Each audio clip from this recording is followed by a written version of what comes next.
Hello everyone, welcome to Porterhouse Skyrim Mod Reviews. I'm Porterhouse. Now I have a 3-pack of truly sweet mods to show you today, so we're just going to jump right in. Now first up we have Laima by M. Filey, 1974. Now if you didn't know this, Laima means luck and is also the name of the goddess of luck / good fortune in the Baltic region, I believe.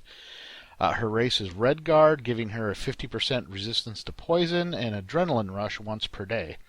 She is an able fighter with one-handed and block skills as well as sneak and healing. She is marriable and essential, and she can be located at the Forest Shields Inn in Dragon's Bridge. Her available body types are UUMP and CBBE in both HDT and non-HDT versions. Now the UUNP version comes with this beautiful, gorgeous 1001 Nights armor, a Shamshir sword, and a gorgeous Redguard shield. All fits nicely with the Redguard Hammerfell motif. Now I really wanted to try the UUNP body type, but unfortunately I kept having crashes to desktop whenever Laima drew her bow. And I guess I wasn't the only one who said something to the mod author about it, so the mod author is aware and is taking steps to correct this.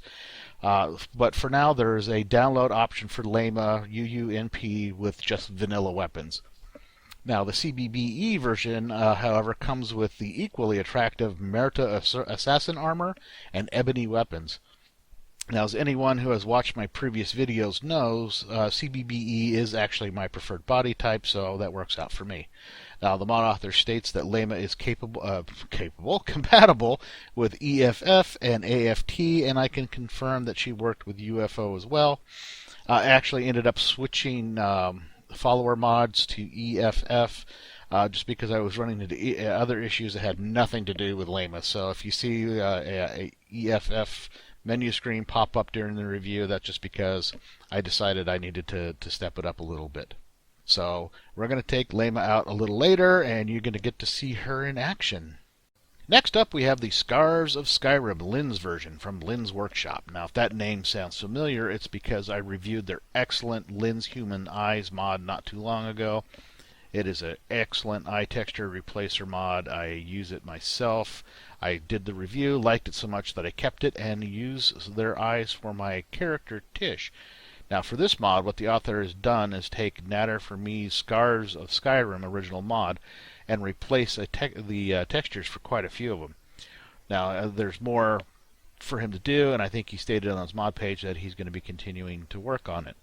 Now there are actually two versions of this mod. The version I chose to be the focus in this review is the standalone version, which adds 16 craftable scarves. The mod author wanted it to be as lore friendly as possible, so all the items needed to craft the scarves are simple, basic vanilla ingredients from pelts to various flowers and plants depending on what color you wanted. The other version, as I mentioned earlier, is a texture replacer that updates the textures for some of the scarves in Natter for Me's original mod. From what the mod author states on the mod page, that the replacer version may work on any mod based on the Scarves of Skyrim. Now a little later we're going to take a look at more of the scarf choices available from the mod. I'll have the ladies model them and you'll get to check them out. Now since Laima is from Hammerfell and Skyrim is so cold, Tish didn't want her to freeze and made her a striking scarf to go with her outfit to help keep her warm. Now Tish found it such a good look, she made one for herself as well, and both of the ladies will be wearing them for the remainder of the review. Alright, last but not least, we have the dungeon mod Nazhanzel War Factory Dungeon and Follower by Zonexbas. Now this is a fun, well-designed, well-laid-out little dungeon. A lot of dungeons and crypts mods that I've seen, you get a lot of lag because, actually I'm not entirely sure why they do. I'm not a mod author. I am just a lowly mod reviewer, but you do see a lot of frame rate loss in a lot of these, and in this one I got absolutely none. Ran like a dream. The mod author did a really excellent job on it, and we're going to show you some clips from the inside of Laima and Tish fighting their way to the end, where they will meet the Follower, who is a leveled Dwarven Sphere follower. We're going to take him out of the place, and we're going to do a little fighting out in the field as well, so you get to see some more of Laima and this follower, whose name I guess I can tell you his name is Hal, do a little fighting. But first, we're going to take a look at some still shots of the various scarves from the Scarves of Skyrim Lin's version, and then we'll move on to the action clips. I hope you sit back, relax, and enjoy.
You thought I was just a pretty face.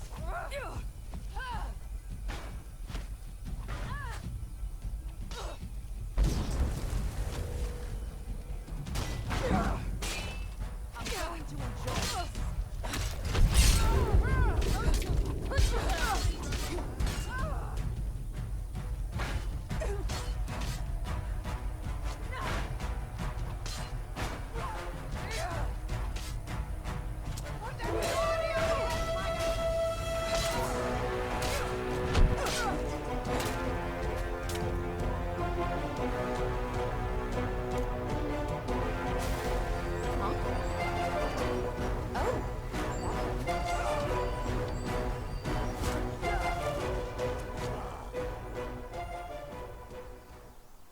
Alright, you got to see a small selection of the scarves showing Lindsworkshop excellent work.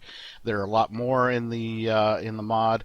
There's theme scarves, there's all kinds of different colors. They all look fantastic. The textures are so sharp and clear that just by looking at them, I can easily imagine what it would be like to have this knitted fabric around my neck, keeping me cozy and warm. Now, also, if you didn't notice, there's two versions of each scarf, both a short and a long. So if you don't like the longer tail hanging down the back of your character, you can get the short version, and it still looks fantastic. Now, overall, the scarves look great, and I would highly recommend downloading the mod and trying it out. So we also got to see some scenes of the ladies exploring and fighting in Nazhanzel War Factory dungeon. Now, to be honest, the first time I went through this, I only caught small glimpses of things that made me think factory. However, I went back and toured the dungeon much more slowly and with more detail, and my thought was, how in the heck did I miss this? It really does look like an abandoned factory. Everything was put together really smoothly, and as I said earlier, there was no FPS drop anywhere that I noticed. The enemies indeed were challenging and fun to fight, and the follower at the end is pretty terrific. Now, having a Dwarven Sphere follower is actually pretty damn entertaining. The only nitpick that I have with this mod is the voice set the mod author chose for the follower. Now, I myself might have taken a copy of the voice set and tweaked it to sound more mechanical, although I'm not sure how you add that back in as a custom voice for a follower. I'm not a mod author. I am a mod reviewer, as I said earlier. So, again, it's just a nitpick. I also might have come up with a little backstory for Hal, too, how maybe he was just a Nord wandering around in ages long past, and the Dwemer captured him and copied his mind into this Dwarven sphere, and then they just disappeared, leaving him to sit inside this factory until he's rediscovered by the Dragonborn. Zonexbas did a fantastic job on this mod, and I think it's vastly underrated. I really do. It is pretty decent. Well, not decent. It is a pretty terrific dungeon mod. So anyway, I highly recommend you download it and try it out for yourself. Finally, I wanted to end this review talking about Lima by M. Filey, 1974. Aesthetically speaking, this mod, follower mod, is absolutely gorgeous. The mod author did a fantastic job with both her face and her outfits. I love the hair choices, I love the eye choices, and I am especially fond of the UUNP version with the 1001 Knights outfit. But as I said earlier, there was a problem with the bow that came with that armor, and the mod author did fix that by providing a version that had vanilla weapons, but by then I had already switched to the CBBE version with the Murta assassin armor and ebony weapons, and had actually already started my capturing, so I did not really get the chance to show you the UUNP. I will assure you, though, that it is fantastic. Now, as a fighter, she is very well balanced, not too weak, not too strong. I did take her weapons to the grindstone and buff them a bit, but this is something I do with every follower. She readily handled everything in Nazhanzel, the War Factory dungeon mod I already looked at, and she handled everything out and about in the world, including a dragon, some Imperials, and some Draugr. She really is an excellent follower mod. M. Filey has demonstrated her skill in mod making, and I recommend not only downloading and trying out Laima, but checking out her other mods as well. Now, all the mod authors I have covered in this review have demonstrated their terrific skills. I suggest you download and try out all of these mods. As always, I will say if you like these mods as much as I did, make sure you endorse them. Maybe pop by their support threads and leave a note of appreciation, and if they have a method in place to do so, donate some money. Everybody could use an extra little bit of jingle in their pocket. And finally, I'd like to say if you enjoyed my review, please hit the like button on the way out and subscribe to my channel if you have not already done so. Once again, I'm Porterhouse, and I will see you all at the next mod review.